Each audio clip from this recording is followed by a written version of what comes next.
오늘 12절에 보면 이제 바울이 디모데에게 조언을 해주면서 먼저 자신의 고백을 합니다. 자신이 어떤 사람이었고 어떻게 주님을 만났고 어떻게 사도가 됐는지를 그렇게 진솔하게 고백을 합니다. 사실 참 이건 어려운 일입니다. 스승으로서 제자에게 자기의 치부를 드러내고 자기의 연약한 모습을 드러낸다는 것은 어떻게 보면 참 어려운 일이죠. 그런데 사도 바울은 거리낌 없이 자기 어린 제자에게 자기가 얼마나 못된 사람이었고 얼마나 흉악한 사람이었는지를 그대로 겸손하게 드러내고 그런 나를 그렇게 끔찍하고 그렇게 흉측한 나를 주님께서 살려주셨고 나를 이렇게 사도로 사용해 주신 것에 감사한다라고 그렇게 지금 고백을 하는 겁니다. 근데 12절에 보면 그러면서 그렇게 감사를 하면서 뭐라고 말하냐면 나를 충성되게 여겼다라고 말하고 있습니다. 주님께서 나를 충성되게 여기셨다라고 말하고 있습니다.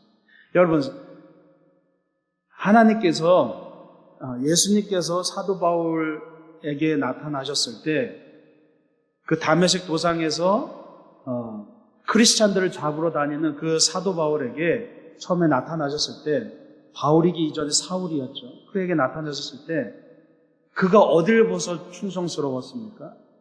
하나님께 있어서는 그는 절대로 충성스러운 사람이 아니었습니다. 정말 가장 사탄의 짓을 하는 가장 악한 사람이었죠. 그런데 오늘 말씀해 보면 내게 이 사도라는 직분을 맡겨주신 것, 주님께서 나를 만나시고 그 다메섹으로 가는 그 길가에서 나를 부르시고 나를 사도라는 그 직분을 맡겨주신 그 이유는 자기를 충성되게 여기셨다고 말하고 있습니다. 다시 말해서 사도 바울은 주님을 만나기 전까지 전혀 충성스럽지 않은 사람이었는데 주님께서 그냥 그렇게 여기셨다는 얘기입니다. 여기다라는 말은 뭡니까? 그렇게 간주한다는 말입니다. 그렇게 주님께서 결정하셨다는 얘기입니다. 자격이 돼서가 아니라 사도 바울이 그 전부터 정말 충성스러운 사람이어서가 아니라 주님이 그냥 그렇게 결정하시고 너 이제부터 충성스러운 사람이니까 너 사도로서 사역을 해라고 그렇게 주님이 먼저 결정하셨다는 겁니다. 우리가 세상을 살아가면서 또 우리가 크리스찬으로 신앙생활을 하면서 우리 스스로 수많은 질문을 합니다. 그 질문 가운데 많은 부분이 자격에 대한 부분입니다. 내가 자격이 없는데 이걸 해도 될까? 내가 실력이 없는데 이걸 해도 될까? 또는 때로는 우리가 교만하여질 때 내가 자격이 되니까 이걸 할 수 있지. 내가 이 정도의 능력이 되니까 이걸 맡을 수 있지. 또 우리는 그런 교만한 마음으로 이런 생각들을 하곤 하죠. 그런데 오늘 이 말씀을 보면 우리가 구원받은 것조차도 사실은 주님께서 우리를 의인으로 그냥 여겨주신 겁니다. 그냥 그렇게 결정을 하신 겁니다. 우리가 자격이 되고 우리가 의인이기 때문에 우리가 뭔가 잘나서 주님께서 우리를 여러분 한 사람 한 사람을 이 세상의 수많은 사람들 가운데서 여러분을 택하신 것이 아니라 우리가 아무 자격이 없음에도 주님은 여러분들을 이 자리로 불러주셨다는 겁니다. 그냥 그렇게 여겨주셨다는 겁니다. 예. 여러분 우리가 다른 사람들에 비해서 잘난 게 뭐가 있습니까? 다른 사람들에 비해서 우리가 거룩한 게 뭐가 있습니까? 내 마음속에는 온갖 더러운 것들이 끊임없이 샘솟는데 우리 안에 그렇게 깨끗한 것이 얼마나 있겠습니까? 그런데 주님께서는 우리를 충성되게 여기셨다는 겁니다. 그냥 우리를 그렇게 충성된 사람으로 그렇게 결정을 하셨다는 얘기죠. 오늘 바울을 주님께서 택하신 이유가 뭡니까? 여러분, 그는 크리스찬들을 박해하던 사람입니다. 크리스찬들을 잡아다가 고문시키고 크리스찬들을 잡아다가 학살시키고 죽이고 그런 존재였습니다. 그런데 주님께서 그런 자를 충성스러운 사람으로 여기시고 충성스러운 사람으로 사도의 직을 맡기셨습니다. 여러분 당시에 초대교회 가운데 수많은 사람들이 예수를 믿기 시작합니다. 얼마나 열정적인 사람들이 많았습니까?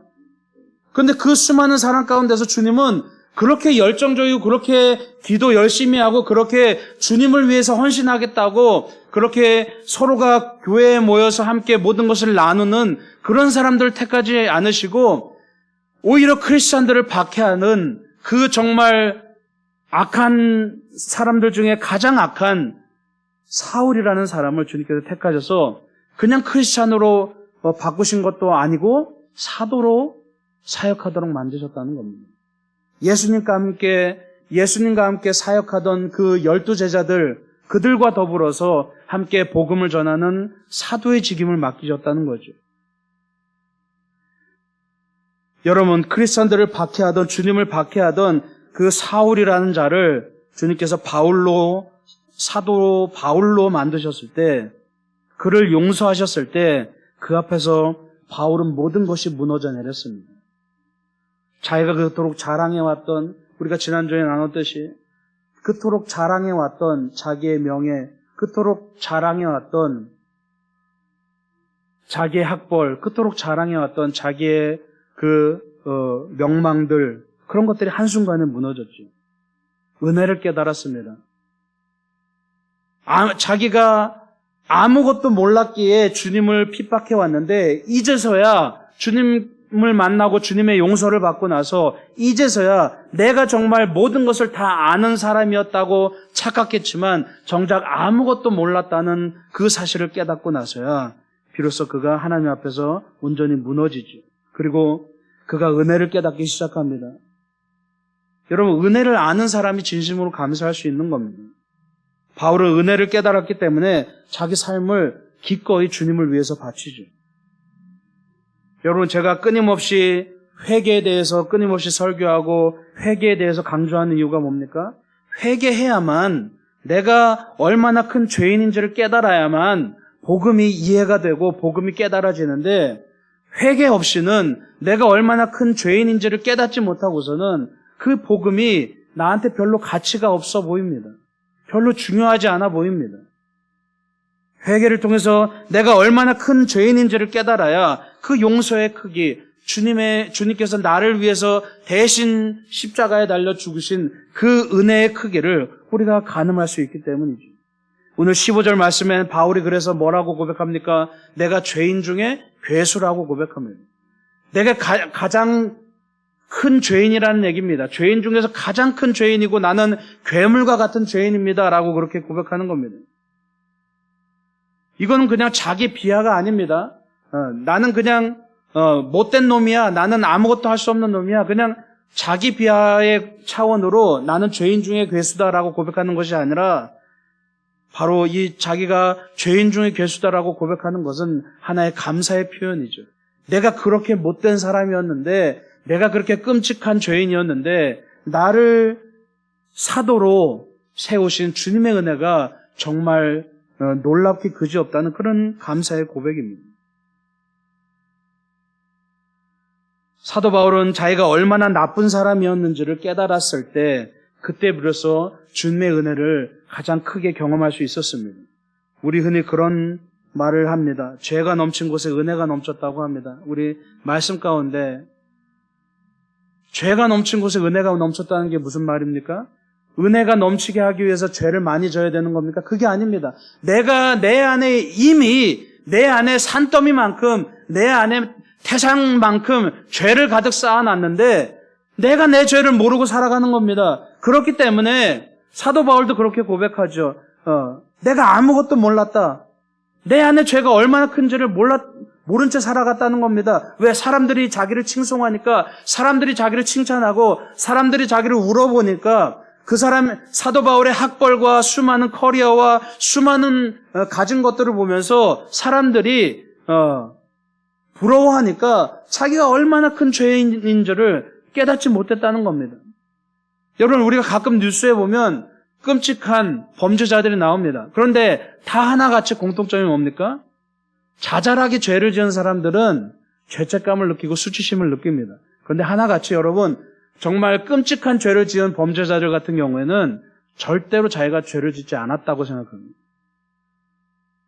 자기가 끔찍한 죄를 지었기 때문에 죄를 짓지 않았다고 여기는 것이 아니라 원래부터가 자기는 잘못한 것이 없다고 여기기 때문에 끔찍한 죄를 짓는 거죠.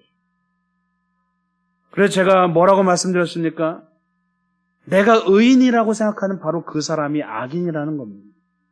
그리고 내가 죄인이라고 깨달은 죄인이라고 여기는 그 사람이 바로 의인이 되는 거죠. 비로소 내 죄가 산더미만큼 있는데 그 죄를 내가 얼마나 깨닫느냐에 따라서 주님의 은혜가 그만큼 깨달아진다는 것을 여러분 기억하시기 바랍니다. 오늘 16절에 보면 내가 긍휼을 입은 까닭은 내가 은혜를 입은 까닭은 뭐냐 하면 예수 그리스도께서 내게 먼저 일체 오래 참으심을 보이셨다라고 말씀하고 있습니다. 주님께서 먼저 그냥 끝까지 무조건 참으셨다는 얘기입니다. 자기가 구원받은 이유가 내가 뭔가 잘해서 내가 뭔가 잘나서가 아니라 그냥 주님이 자기를 참아주셨기 때문이라는 얘기입니다. 우리도 마찬가지입니다. 우리가 구원받은 것은 내가 뭔가 자격이 되고 내가 스스로 주님 앞에 엎드리고 회개하고 내가 뭔가를 깨달아서 주님 앞에 와서 구원받은 것이 아니라 주님이 우리가 주님 앞에 돌아오는 그 순간까지 주님께서 우리를 끝까지 참으셨기 때문이라는 얘기입니다. 여러분 한 사람 한 사람을 위해서 주님은 지금까지도 참으시는 분이라는 얘기입니다. 제가 목회를 처음 시작할 때는 목회 초반에는 그런 생각을 많이 했습니다. 우리 동료 목회자들하고도 많이 이야기하면서 야 성도들이 정말 왜 이렇게 속 썩이는 성도들이 많을까? 야 우리 그래도 참아야 되지 않을까? 우리 함께 참아보자. 그런 얘기를 많이 나눴습니다. 목회 초반만 해도 목사가 성도를 참아주는 줄 그렇게 착각했습니다. 근데 시간이 지나고 조금씩 깨닫는 것은 목사가 성숙하기 위해서 성도님들이 계속 참아주는 그런 모습들을 깨닫게 됐습니다. 사실은 누가 누구를 참아주는 것이 아니라 서로 참아주는 거죠. 목사가 성도를 참아주기도 하고 성도가 목사가 성숙하기 위해서 그렇게 참아주는 겁니다. 서로가 서로를 참아주면서 서로의 성숙을 위해서 기다리는 거죠. 그게 바로 교회인 겁니다. 그래서 여러분 스스로도 성도와 성도 간에도 여러분 서로 간에도 그냥 참아주는 겁니다. 여러분 한번 돌아보십시오. 여러분 다 한 성격 하시죠? 특히 우리 교회는 그런 것 같습니다. 한 성격 하시는 분들이 모이신 것 같습니다. 네. 전 오히려 그래서 감사해요. 네. 교회는 그런 곳이에요. 한 성격 하는 사람들이 세상에서 난다긴다 하는 사람들이 세상에서 그렇게 한 성격 드러냈던 사람들이 교회에 모여서 서로 참아주는 법을 배워가는 겁니다. 그게 공동체인 겁니다. 그러면서 우리가 하나님의 나라를 만들어가는 겁니다. 그러면서 우리가 서로 참아주면서 서로 성숙해가는 거죠. 여러분 서로를 신뢰하지 못한다면 기다려주지 않습니다. 절대로 기다려주지 않습니다. 여러분이 서로를 참아주는 이유가 뭡니까? 서로 신뢰하기 때문이죠. 흔히 우리가 주님 앞에 원망하는 때가 많이 있습니다. 그럴 때마다 주님 도대체 왜 침묵하십니까? 이 상황 가운데서 좀 빨리 나한테 뭐라고 말씀이라도 좀 해주시고 언제 나를 도와줄지라도 좀 나한테 들려주시면 좋겠는데 왜 이렇게 침묵하십니까? 왜 아무 말씀도 하지 않으십니까? 도대체 주님이 존재하기나 하시는 겁니까? 우리 이런 원망들을 참 많이 합니다. 그런데 여러분 그 침묵이 외면의 표현입니까? 외면입니까? 주님이 나를 외면하시기 때문에 주님께서 침묵하시는 겁니까? 우리는 흔히 그렇게 생각하죠. 아, 주님이 나를 외면하시는구나. 그래서 주님이 나에게 아무 말씀도 안 하시는구나.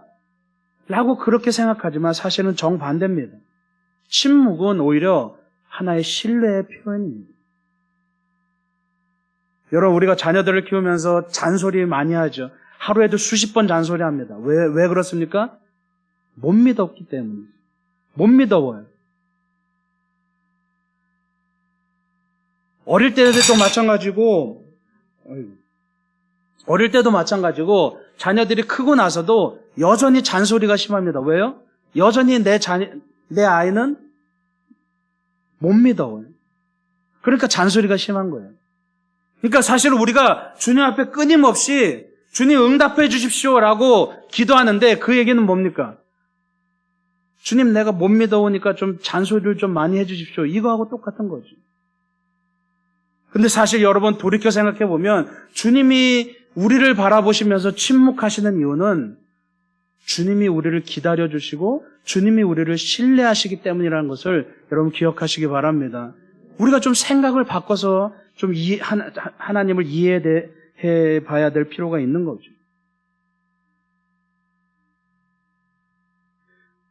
그래서 우리는 끊임없이 주님 앞에 주님의 음성을 요구합니다. 주님, 제발 좀 침묵하지 말아 주십시오. 뭐라도 나한테 한마디를 해 주십시오. 그러는 이유가 뭡니까? 우리 안에 신뢰가 부족하기 때문입니다. 자꾸만 뭔가 주님의 존재를 확인하려고 합니다. 주님이 아무 말씀이 없으시면 주님이 날 떠났나? 주님이 안 계신 건가? 하나님이 안 계신 건가? 내가 쓸데없는 짓을 하고 있는 건가? 이렇게 끊임없이 우리가 주님의 존재를 확인하려고 합니다. 우리 안에 주님을 향한 신뢰가 부족하다는 얘기입니다. 주님이 우리를 기다려 주신다면 우리도 좀 주님의 뜻을 기다려 줄 줄 알아야 되는 거죠. 우리가 주님을 향한 믿음이 부족할 때도 여전히 주님은 우리를 믿어주십니다. 그래서 우리를 신뢰하시고 우리를 참고 오래 기다리시는 분입니다.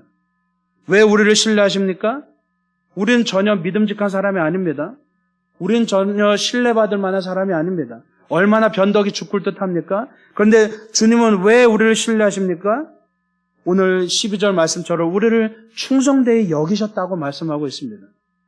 우리가 신뢰받을 만한 존재라서가 아니라 우리는 여전히 변덕이 죽을 듯하지만 주님께서 우리를 신뢰하시기로 결정하셨다는 얘기입니다.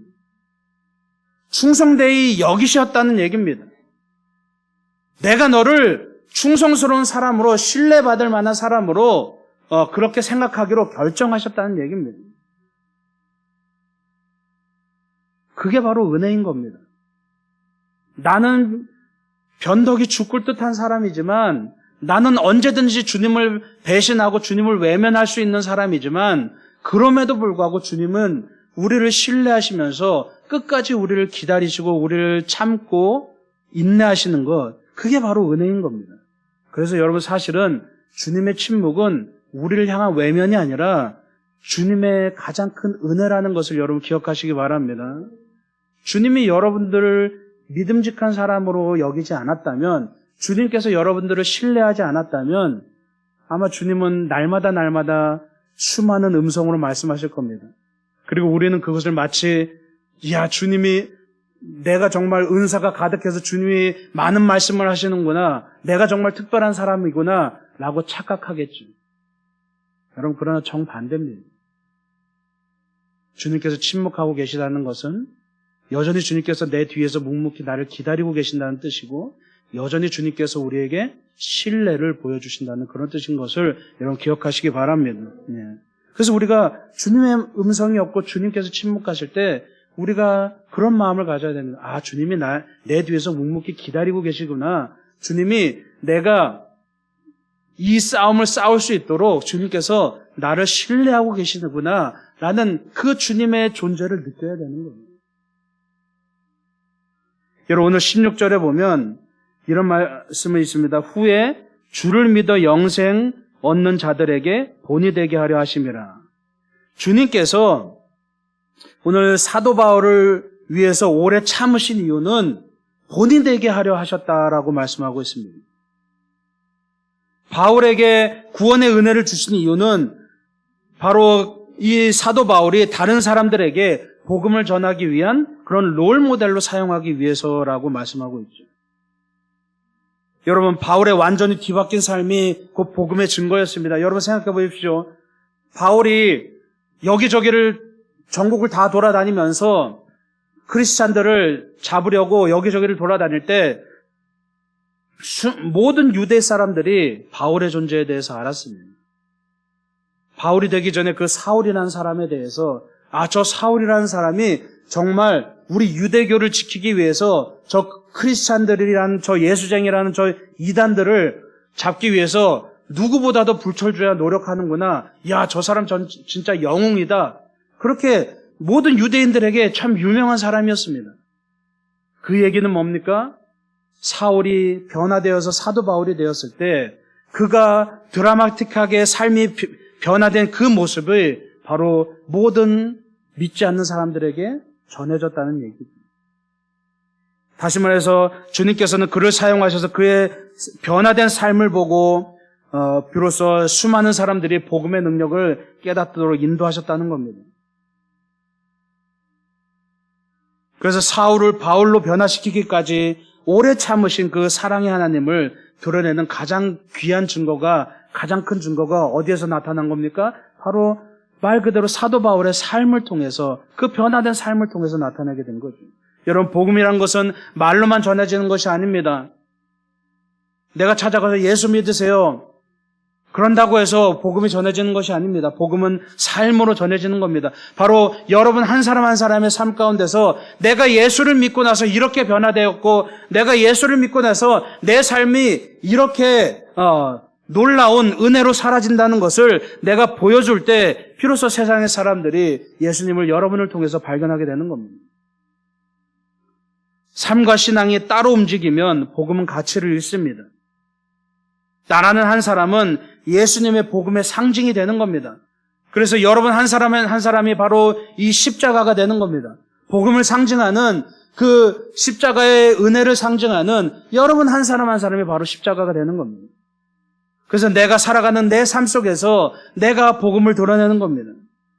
여러분, 제자들은 모두 그렇게 복음을 전했습니다. 여러분, 제자들이 말로만 복음을 전했습니까? 그랬다면 여러분, 오늘날 우리가 예수를 믿지도 못했을 겁니다.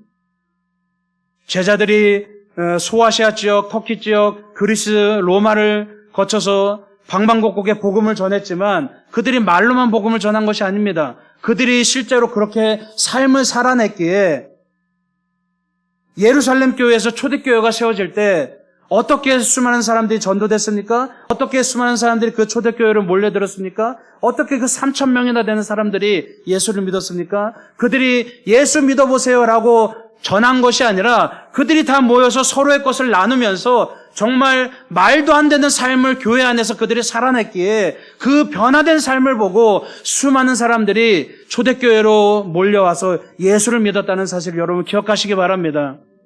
그래서 진짜 전도는 밖에 나가서 하는 게 아닙니다. 진짜 전도는 여기서 하는 겁니다. 여러분 스스로가, 여러분 각자가 서로가 서로를 참아낼 때, 서로를 참아줄 때, 그게 바로 전도라는 것을 여러분 기억하시기 바랍니다. 우리는 생각을 좀 바꿔야 됩니다. 밖에 나가서 하는 게 전도가 아닙니다. 여기서 전도하는 겁니다.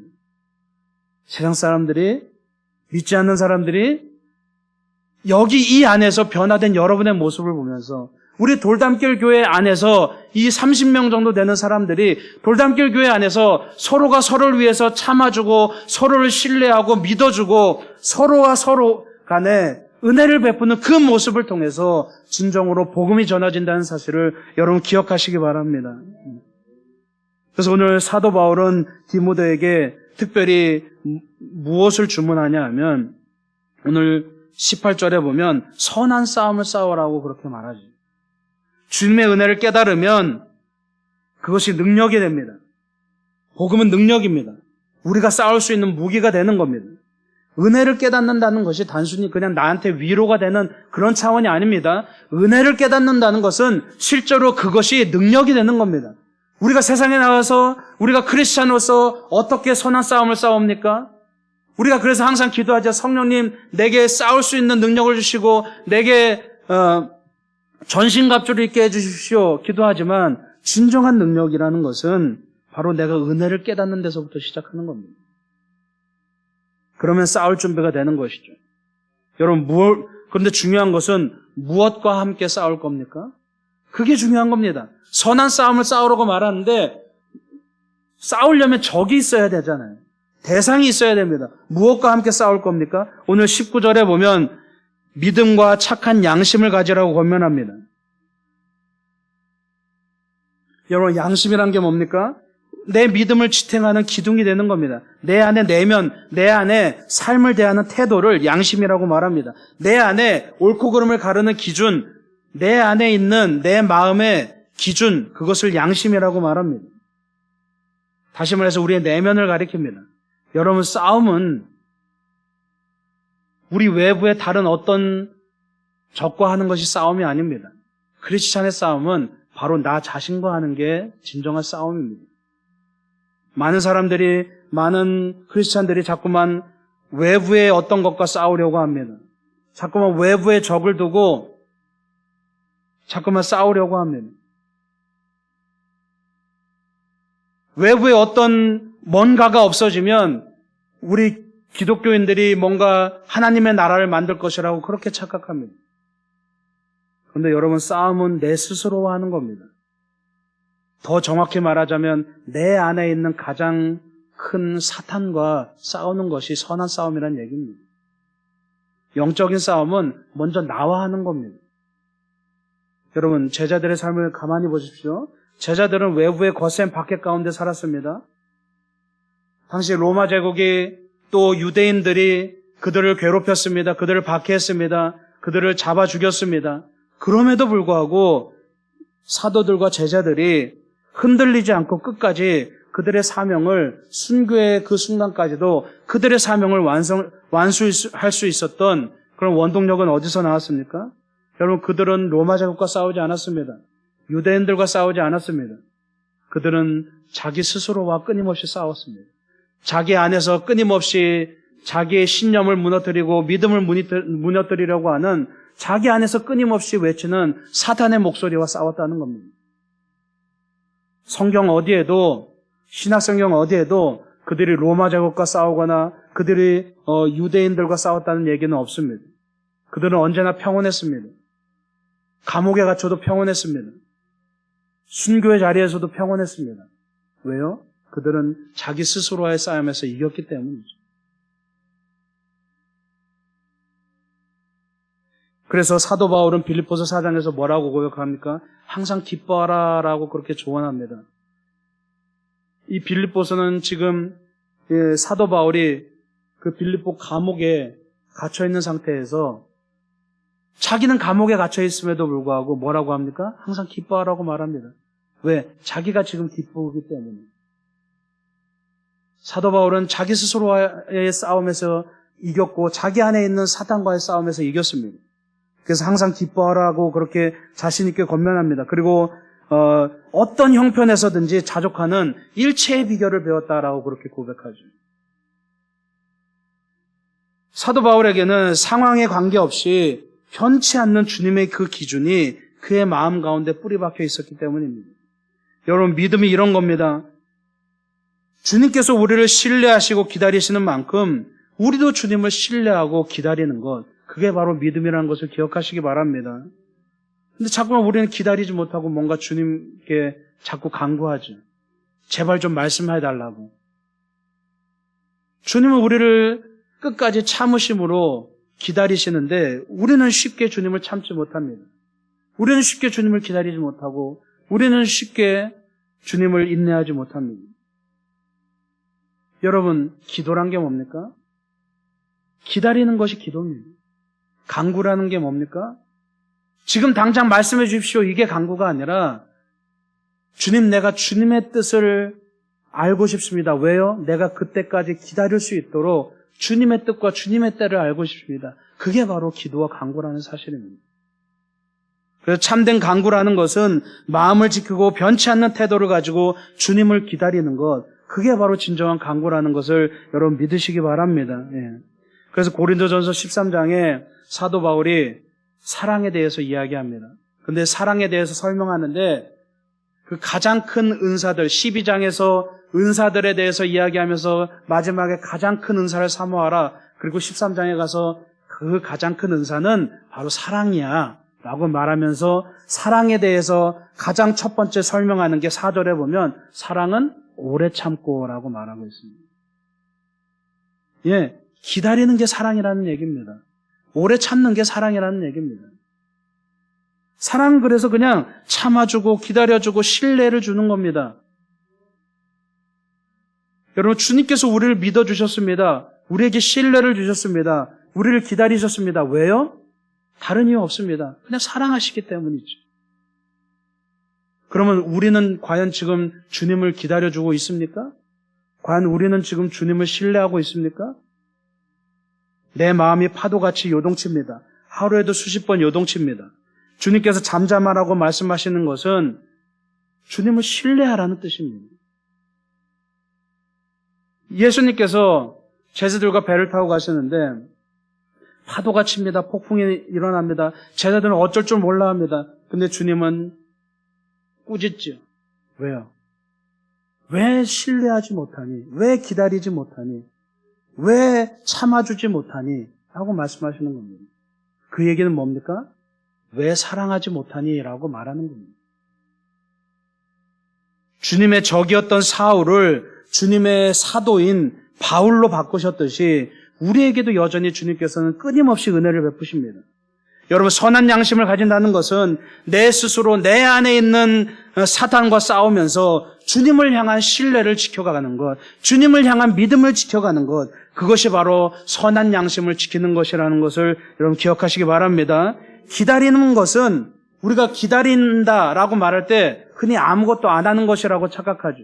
그게 아닙니다. 기다림은 아무것도 안 하는 것이 아닙니다. 기다리기 위해서는 우리는 치열하게 싸워야 됩니다. 아니, 그냥 뭐 기다리면 되겠지? 그냥 뭐 멍하니 아무것도 안 하고 기다리면 되겠지? 이게 아닙니다. 주님을 기다리기 위해서 우리는 그 누구보다 치열하게 싸워야 됩니다. 내 안에서 끊임없이 들려오죠. 어떻게 좀 해봐. 지금 뭔가 좀 해봐. 네 스스로 뭔가 좀 해결책을 만들어봐. 끊임없이 사단의 목소리가 들려옵니다. 예수님께서 40일 동안 시험을 받으실 때 그 안에서 끊임없이 사단은 예수님께 외칩니다. 너 지금 배고프잖아. 어떻게 좀 해봐. 너 능력 있으니까 이 돌을 떡으로 좀 바꿔봐. 당장 네 앞에 놓여진 이 문제 어떻게 좀 해결을 해봐. 끊임없이 사단의 소리가 들려옵니다. 예수님은 그때 치열하게 싸우셨습니다.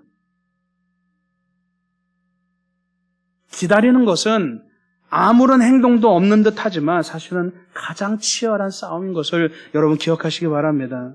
주님은 오래 참으셔서 우리를 구원하셨습니다. 주님은 주님 나름대로 우리를 구원하시기 위해서 치열하게 싸우셨다는 얘기입니다. 우리를 기다리시기 위해서 아무것도 안 하셨다고요? 그게 아닙니다. 주님은 우리를 기다리시기 위해서 치열하게 싸우셨습니다. 자기의 생명을 내어주셨습니다. 그게 바로 사랑입니다. 우리가 그 은혜를 깨달았다면 우리도 역시 주님의 날과 주님의 때를 기다리면서 주님의 뜻을 기다리면서 그 기나긴 싸움을 계속해내야 되는 겁니다. 치열하게 싸워야 됩니다. 주님께서는 주님의 뜻이 이루어지기까지 기다리고 참으라고 말씀하십니다. 믿음을 흔들리지 말고 주님을 신뢰하고 묵묵히 지켜내라는 뜻입니다. 어떤 걸 지켜내는 겁니까? 나의 변화된 삶을 지켜내는 겁니다. 내가 흔들리지 않도록 끝까지 기다릴 수 있도록 끝까지 주님을 신뢰할 수 있도록 그것을 지켜내는 것, 그것이 바로 믿음이라는 얘기입니다. 여러분, 그래서 사랑은 뭔가 하는 것이 아닙니다. 우리가 하나님을 사랑하고 이웃을 사랑하라? 우리는 자꾸 뭔가 해야 될 것 같이 생각되죠. 그게 아닙니다. 하나님을 사랑하고 이웃을 사랑하라, 이 말은 어떻게 치환될 수 있습니까? 하나님을 기다리고 이웃을 기다리라는 얘기입니다. 하나님의 때를 기다리고 이웃을 참아주라는 얘기입니다. 사랑은 뭔가 하는 게 아닙니다. 오히려 하지 않는 것입니다. 지켜내는 것입니다. 그게 바로 사랑입니다. 주님 우리를 사랑하셔서 끝까지 우리는 한없이 요동치고 주님을 배신하기를 반복하는 그 상황 가운데서도 주님은 끝까지 우리를 버리지 않으시고 기다리시고 우리를 지켜내셨다는 사실을 여러분 기억하시기 바랍니다.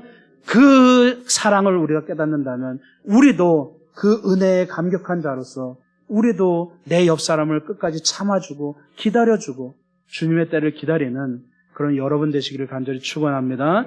기도하겠습니다.